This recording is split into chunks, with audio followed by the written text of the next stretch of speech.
Número 1, ministra Aguilera reconoce que no se contactó a la clínica Las Condes por cama para lactante que murió en San Antonio. Republicanos exigieron renuncia del subsecretario Arauz. Número 2, milagro en Colombia. Encontraron con vida a los 4 pequeños hermanos desaparecidos por 40 días en la selva tras accidente aéreo.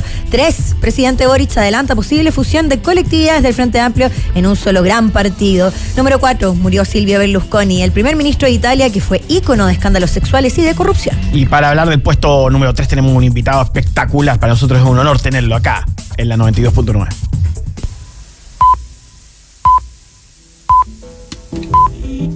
La mejor conversación y las ideas más relevantes. Esto es el panelazo de www.copano.news. En La Clave 92.9. Este sábado, Gabriel Boric, el presidente, adelantó una futura fusión con Revolución Democrática en el marco del 4º aniversario de su partido, Convergencia Social. Tras los dichos del mandatario, se observa un consenso entre los 3 partidos que conforman el Frente Amplio para avanzar en una estrategia de una sola facción política. Desde Revolución Democrática señalaron que evaluarán esta posibilidad a mediano plazo. El señor Alberto Mayol se suma a la mesa. Muy, pero muy buenos días desde España. Hola, Alberto.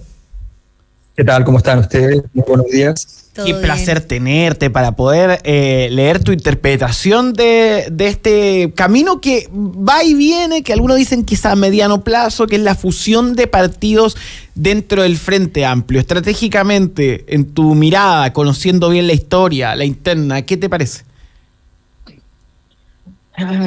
Bien, tiene muchas dimensiones. Estas son las respuestas que técnicamente los especialistas las decimos de muchas maneras, pero queremos decir siempre, solo Dios sabe. Entonces, a ver, desde el punto de vista estratégico, el Frente Amplio es ya una unidad y no tiene sentido que tenga demasiadas diferencias internas porque la coalición de gobierno ya es altamente compleja. Tiene a otro partido muy grande, como el Partido Comunista, el Frente Amplio, todos lo contabilizamos al final como una sola fuerza política, y por tanto lo contamos como partido. Y tenemos por otro lado al Partido Socialista. El Frente Amplio requiere una administración conjunta, siempre ha sido necesario, en algunos momentos incluso lo ha tenido con vocerías conjuntas, y una vocería conjunta significa algún grado de administración conjunta porque no puedes tener solo una vocería. Entonces, desde un cierto punto de vista es muy lógico. Ahora, muchas veces esas diferencias entre partidos dentro del Frente Amplio están basadas no tanto en las diferencias de lo que piensan, sino en situaciones más bien territoriales que se produjeron en algún momento donde hubo identidades muy diferentes entre unos y otros. Por de pronto, a nivel territorial, los grupos de convergencia, lo que hoy día es convergencia social, antes el principal grupo de esa convergencia era el movimiento autonomista, esos grupos son muy activos en distintos territorios de Chile, y esos grupos tenían enormes diferencias con Revolución Democrática porque los consideraban muy institucionalistas, mucho más conservadores, y por lo tanto hay diferencias en las bases. Esas diferencias en las bases pueden estar resueltas o pueden aparecer con cierta fortaleza en caso de que esta fusión avance y se vea una cierta convergencia en alguna dirección que les parezca inadecuada. Entonces, esa corrosión es compleja. El hecho de que el presidente haya hecho el comentario, esto más o menos se veía porque hace un par de meses se comunicó que finalmente Convergencia Social iba a ocupar la misma sede que Revolución Democrática. Todo partido completamente autónomo ocupa una sede distinta a otro partido. Es una cosa completamente lógica porque son cosas que importan. O sea, yo no voy a funcionar con Windows, vendiendo servicios adentro de las oficinas de Apple. No tiene sentido. Claro. Y por tanto iban a funcionar por separado. Y resulta que aquí se anuncia que van a estar juntos y que es un paso que era fácilmente interpretable como una nueva convergencia dentro del Frente Amplio. Ahora, yo creo que desde el punto de vista de la gestión para el gobierno es importante, pero el hecho de que lo haga el presidente de la República marca un elemento de riesgo para él, porque supongamos que esto no prospera, no funciona. Se vería como un acto de debilidad el presidente plantear una hipótesis que eventualmente no prospera. Tal vez está totalmente resuelto, pero en política las cosas nunca están completamente resueltas. En segundo lugar, porque no estamos acostumbrados en Chile que el presidente de la República sea al mismo tiempo en realidad un líder específico de su partido. Cosa que fue bastante cobrada el fin de semana desde varios puntos de vista, como el presidente se está comportando como un líder de partido cuando en realidad, y en su discurso, cuando en realidad es el presidente, y esto es muy típico de todos los chilenos, como... Es que, ahora, eso es muy chileno, pero en realidad no es normal internacionalmente. Hay muchas veces que los presidentes efectivamente tienen poco que ver con el partido, le hace Donald Trump, por ejemplo, pero en general se entiende que son los líderes de su partido, es bastante lógico en muchos sentidos, y bueno, de las democracias parlamentarias es absolutamente exigible, claro. O sea, es lo lógico. Así es que la verdad es que no tiene mayor gravedad, pero sí lo expone a una situación que es compleja porque es eventualmente una postergación, un eventual fracaso de ese proceso podría significar que se le cobre la cuenta. Pero seguramente también están pensando en solidificar las bases, entender que el elemento aglutinador de todo esto es Gabriel Boric como presidente y que entonces esto se va a hacer más fácil a través de esta locución.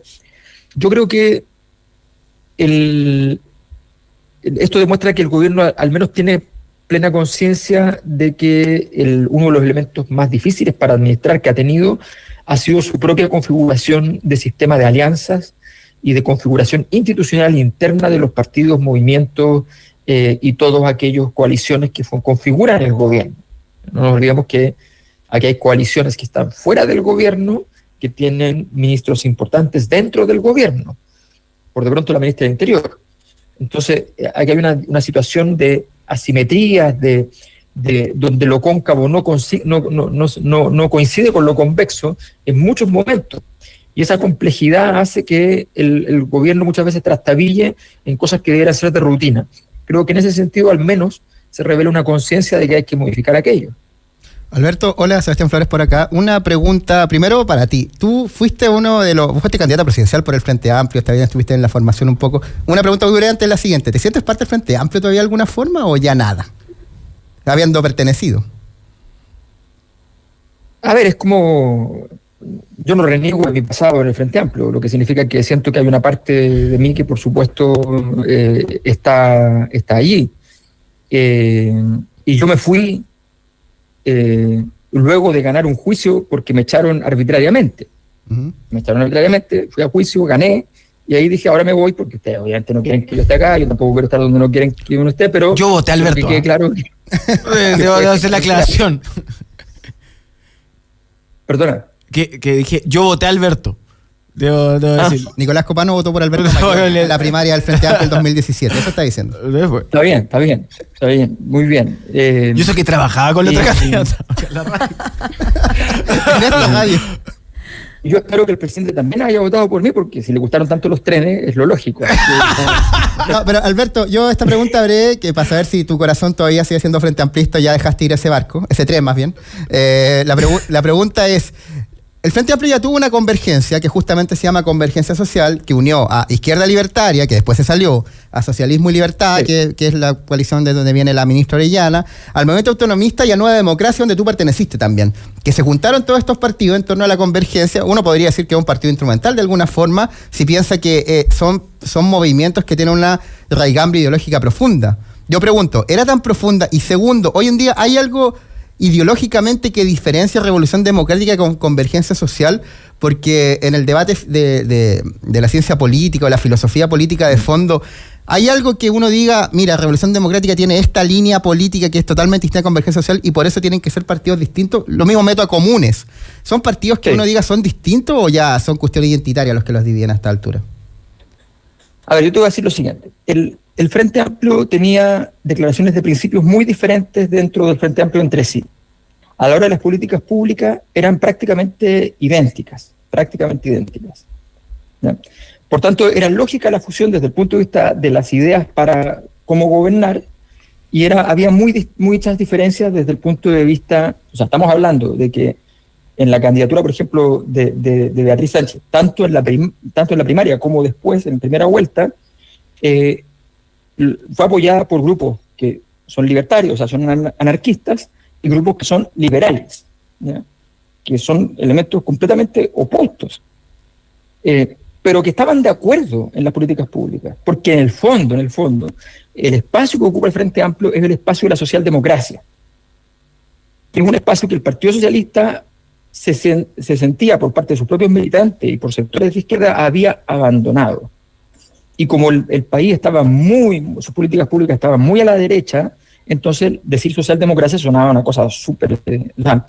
decir políticas típicas de la socialdemocracia era una cosa así como inimaginable, tal como fue revolucionario para la gente escuchar gratuidad en la educación, como fue revolucionario para la gente hablar de sistemas públicos de salud que fueran obviamente se cotizara para el sistema público de salud, que fueran sistemas de solidaridad a nivel de las pensiones. Todo eso sonaba una cosa completamente absurda, y el Frente Amplio y logra instalar, antes de existir incluso como nombre de Frente Amplio, logra instalar esa agenda política. Y da un ecosistema a esas agendas que obviamente existían desde antes. Había mucha gente que pensaba esto, pero no tenían capacidad política de acción. Claro, no el Frente Amplio posibilita esa capacidad de acción. Y esa es su gran virtud. Si tú me preguntas si es pertinente todo esto junto, yo te digo, desde el punto de vista de la acción política hay total pertinencia. Desde el punto de vista de los principios y valores que los fundaban, se veía una distancia muy sideral. Sin embargo, parece que hoy en día las cosas se han ido unificando en mirada dentro de los movimientos. Yo quiero pedirte unos minutos más, Alberto, porque me parece súper interesante este otro debate que está a la palestra y que habla de un ambiente cultural. Tú como sociólogo, por supuesto, puedes tener tu mirada y me parece pertinente tenerte, que lo íbamos a separar, pero te pido unos minutos, que tiene que ver con las declaraciones de Luz Croxatto en Revista El Sábado, el día sábado, porque por fin la Revista El Sábado sale los sábados, no los viernes como antes, del Mercurio, en la cual desató cierta polémica y cierta crispación ambiente debido a que planteó que ni en dictadura tenía que cuidar sus palabras tanto como ahora. Todo esto criticando el miedo a la cultura de la cancelación, que en Chile tiene un término que se ha popularizado a nivel internacional, la funa.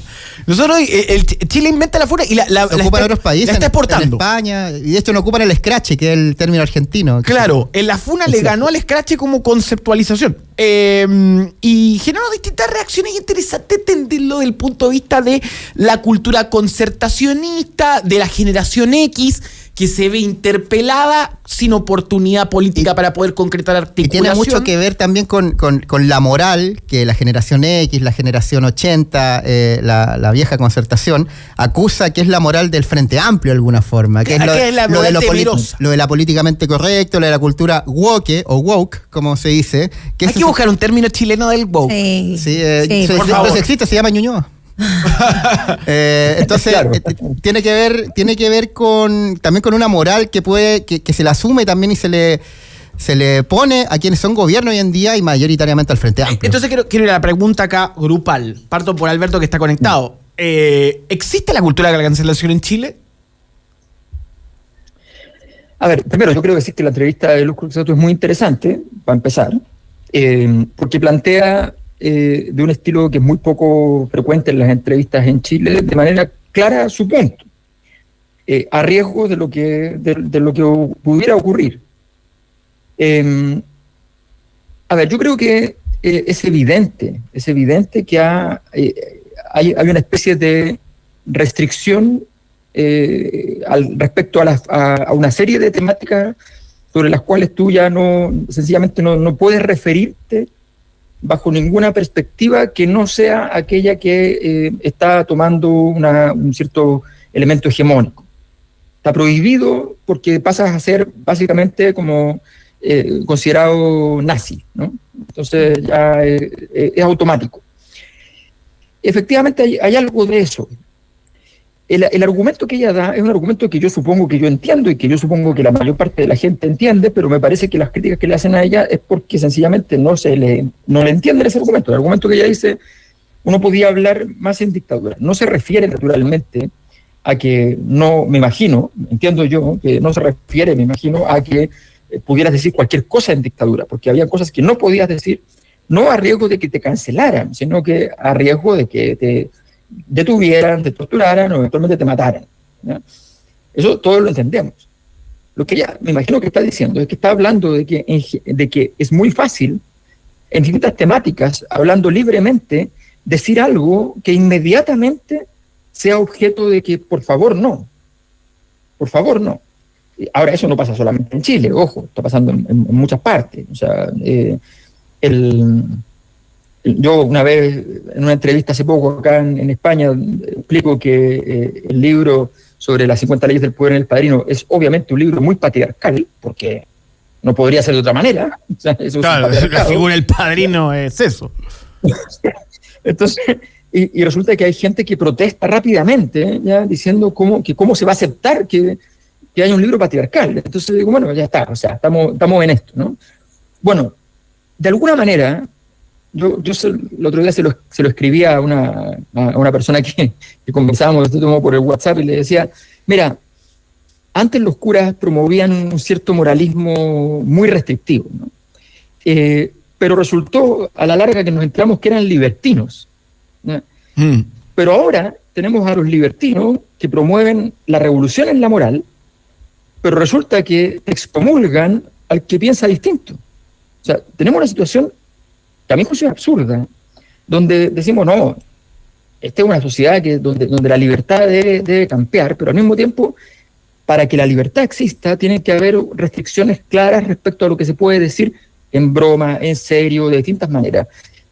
Me parece que y a eso en particular, me parece que es donde apunta la crítica en general a los identitarismos radicales, a la idea de que tienes que pensar a partir de esta matriz. Yo creo que ese es un tema, lo que plantea Luz Croxatto me parece que es un tema relevante para los sectores que están en el progresismo, en la izquierda, o que creen sencillamente en el concepto de libertad, porque hay un cuestionamiento del concepto de libertad que hay que al menos desarrollar, elaborar y llegar a alguna conclusión. Quiero hacer el contrapunto, porque me parece que es interesante lo que planteó Luz Croxatto, un tema para conversar de mesa.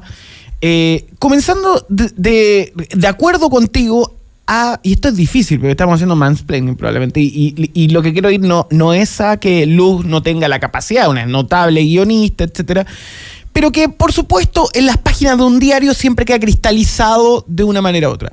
A mí me parece que Luz Croxatto quiso hablar de algo que una autora y escritora activista llamada Sarah Schulman pone en un texto notable, que página 12 lo puse hace 2 semanas y le encontré absoluto sentido, cuyo título es, es un libro editado recientemente por Paidós, que se llama El conflicto no es abuso. Y básicamente plantea que hay un asunto problemático en los debates sobre victimización y violencia. Entonces, muchas veces, a propósito de la instalación de temas conflictivos, hay personas que sienten, sin tener la capacidad de tener perspectiva, y deforman la conversación situando lo que era antiguamente una problemática a una situación abusiva. Eso me parece por un lado. Saliendo de eso, de la perspectiva de Luz y complementándola con este texto que lo invito a leer en www.copano.news, que hay una pequeña review con buenas frases y contenido, yo creo que no existe la cultura de cancelación en Chile. Y es polémico, brindarlo, porque en este país se puede decir lo que uno quiera y no sale de circulación. Un ejemplo, 24 horas que literalmente volara por el aire Patricia Maldonado en su auto, 24 horas antes, ella planteó que Campillay, la senadora que fue víctima de trauma ocular, estaba cada día más fea. Y Patricia Maldonado aparece en prime time en la televisión abierta y cuando dicen, bueno, íbamos a nuestros auspiciadores, va tanda. O sea, si uno puede llegar a decir esa cosa con ese nivel de crueldad, no hay cultura de cancelación. Lo que creo hoy es que hay una implacabilidad por parte de las audiencias que dicen no. Si esa implacabilidad es correcto o no, yo creo, y ahí discrepo de la implacabilidad o del tono de la implacabilidad con el tema de el conflicto no es abuso. Tu perspectiva, Adriano. Yo, o sea, sobre el artículo de la luz, yo creo que uno no puede, o sea, si uno se encuentra estudiando un texto antiguo, por ejemplo, uno no puede tomar todo literalmente, ¿no? Uno tiene que tener la inteligencia y la sensibilidad de entender que se usan recursos literarios en los artículos de la entrevista, y cuando uno habla también en la vida cotidiana, que pueden ser malinterpretados por una persona que tiene una escasa capacidad lectora, como es noto ser entre nuestras generaciones. Nosotros no estamos siendo capaces de leer más de una carátula y media de una página, entendiendo lo que estamos leyendo. Entonces se me hace difícil también interpretar justamente el hecho de que una persona que está todavía en la universidad estudiando y tiene todo el derecho a errar y a ser ignorante, pero que para mí la ignorancia es algo muy bueno, porque se cura estudiando, y estudiar es lo más rico que uno puede hacer, yo lo digo como historiador. Entonces hay mucha sensibilidad, ¿no? Hay una hipersensibilidad respecto a lo que se lee, a la interpretación que se le da siempre una interpretación literal a lo que se escribe, y yo creo que es el mismo pecado que cometían los primeros cristianos en la historia, ¿ah? Los tipos leían la Biblia y la tomaban literalmente. Claro. Y San Agustín les decía, esto no se toma literalmente, ¿no? El primer gran intelectual del cristianismo. Yo creo que hoy día se comete el mismo error cuando se lee un texto. Sí, yo creo que no deja de llamarnos la atención también que quienes critican a Croxatto respecto a esto mismo, no solo de la cancelación, pero sí del miedo a la funa y a la intolerancia, le están dando la razón.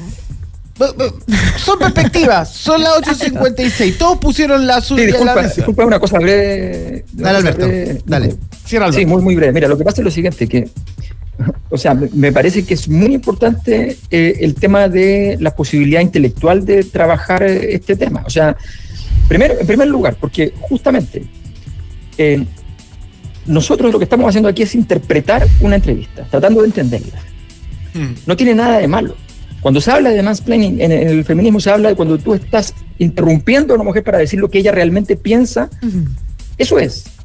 ¿Entiendes? Entonces, cuando uno empieza a ver que se empiezan a decir, no, mira, es que esto tiene que ver con esto, porque es otra forma de discriminación, y al final todo es discriminación. No, la verdad es que hay que ser muy preciso, porque si no, se desgastan los conceptos, y yo creo que en Chile lo que sí está muy claro, y yo creo que sí existe la cancelación. La cancelación existe cuando alguien no tiene quien lo defienda políticamente.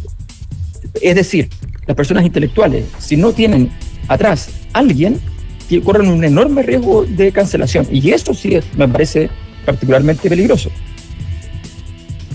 Alberto Mayor, qué notable conversación hemos tenido esta mañana. Muchas gracias desde España, Alberto. Para nosotros es un honor tenerte acá en las mañanas de Radio La Clave. Nos vemos pronto, Alberto. Que estés bien.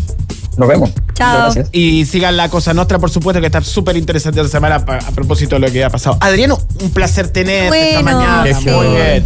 Gran co-host. Gran esta jornada. co-host. Hartos temas que Y teníamos. qué bueno que hablar. tenerte de vuelta. Flores Muga te echaba de menos. Sí. Yo Ahí también. nos va a contar tus Me voy a historias. aplaudir a mí mismo. Tus historias de bombonera. Queda pendiente. Cuídense. A boca. Nos vemos. Chao. Chao, los queremos.